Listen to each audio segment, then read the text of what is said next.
Hi, Harvest Vineyard.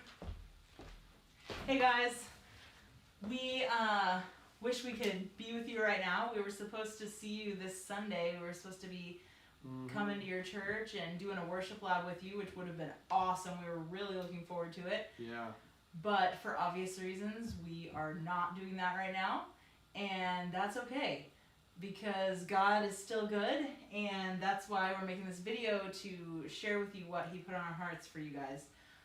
About a month ago, we started planning what we were going to do with you guys when we came, and we felt like God had some specific words for us for you, and we still want to share those things with you. Just because we can't be there in person and we can't all meet together in the church building, we still wanted to share God's heart for you, because that's pretty important. The word kind of started about a year and a half ago at this worship night in Martinsville at the park there. And Steve and I were on the worship team that night with Danelle and some other people from the local area. And there's the big anvil in the park, you know, the monument.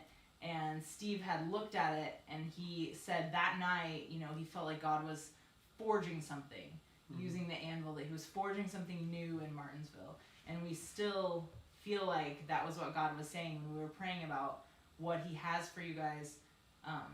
We felt like He said, I am forging something new. So I'll let Steve talk now. Yeah.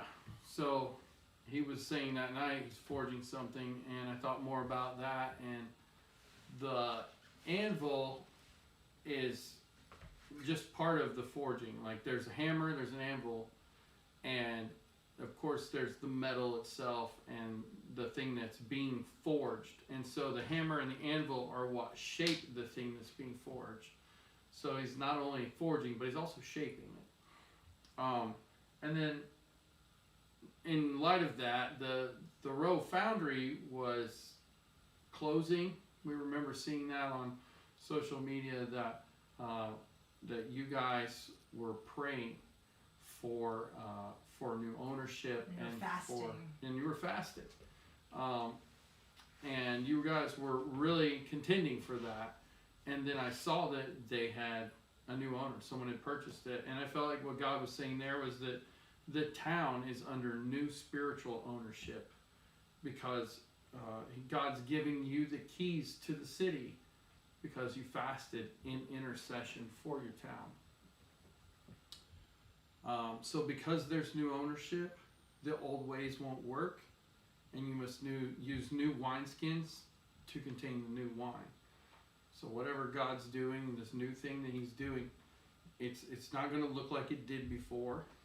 And we can already see that happening now in the world, and just in churches in general. We're all meeting differently. We're all worshiping differently. Yeah, and we didn't know that a month ago when we were praying about this, and God was sharing this with us.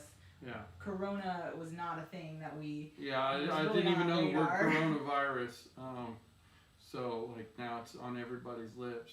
Hopefully we can put the name of Jesus on everybody's lips, because His name is higher than the name of coronavirus. And then the last thing is the town, those in town who are unchurched, and those who are unfamiliar with the Spirit, meaning like how the Spirit moves, how the Spirit leads, things you guys talk about and learn about a lot. They will learn new ways. And lastly, that there will be revival among those who are churched. So just a revival is just going to break out in town in general. And I think that's already happening. Just in church world, so to speak. Yeah. Again, like, we didn't know that everything that has happened recently was going to happen, but God knew, and so He was giving us these words for you guys, and now we feel like it's largely still a word for the church, but we wanted to share with you guys because it was for you specifically that we were praying and thinking about originally, and that it's one of those times where a prophecy is sometimes for a specific person or a specific place, but then it's also for everyone. Just like in the Bible, we read the Bible and you're like, well, that was a prophecy for Jeremiah, but it's also for us. And so this is kind of the thing. This is for Martinsville specifically. You guys take this. This is for you. But it's also for the church at large. And I'm really excited about the new things that God's doing. And we're so excited that we actually wrote a song for you guys. We wrote it back again. We started writing it a month ago. We finished it up the other night. But the majority of this was not with the current events in mind at all. It was just with what God is doing in your town. Really, really just the prophetic word that I spoke just a few minutes ago is the basis for what this song is saying. But it really can apply globally to the whole church, I think. Also, this song is written from a perspective of God singing it to us. Like he's singing over us, like in Zephaniah 3:17 it says, "He will rejoice over you with singing." And I feel like, so this is like an exhortation to us from God. And so the song is called Arise.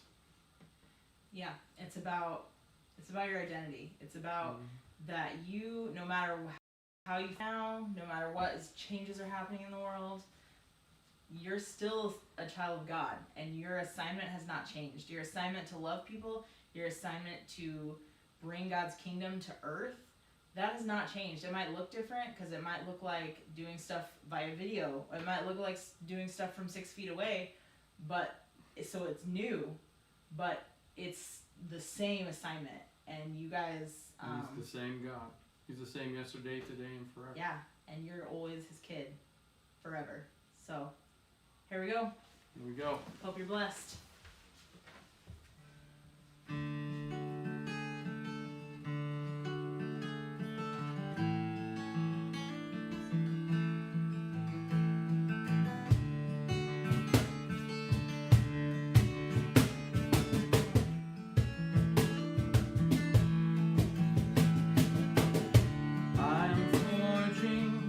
I am creating, I am making something new.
guys.